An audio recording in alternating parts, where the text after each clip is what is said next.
उपमुख्यमंत्री अजित पवार यांचा साताऱ्यात अचानक धावता दौरा, टाइल्स फुटल्याने नाराजी व्यक्त करत अधिकाऱ्यांना केल्या सूचना। उपमुख्यमंत्री अजित पवार यांनी आज सकाळी सातारा शासकीय विश्रामगृह या ठिकाणी अचानक भेट दिली। त्यांचा हा खासगी दौरा असल्याचे सांगत त्यांनी प्रसार माध्यमांना प्रतिक्रिया देण्यास टाळाटाळ केली आहे।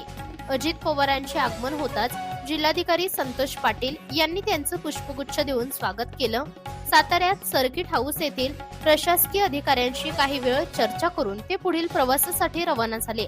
दरम्यान मागील वर्षी नूतन शासकीय विश्रामगृह बांधण्यात आलं होतं, त्याचं उद्घाटन अजित पवार यांनी केलं होतं।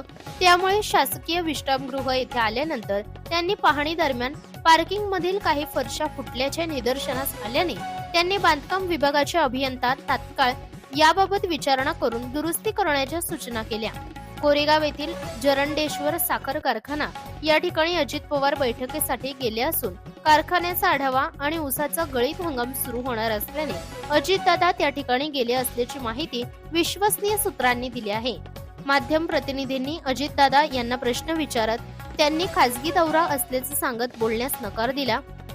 या दरम्यान सुरक्षा रक्षकांनी देखील चित्रीकरण करण्यास मनाई केली।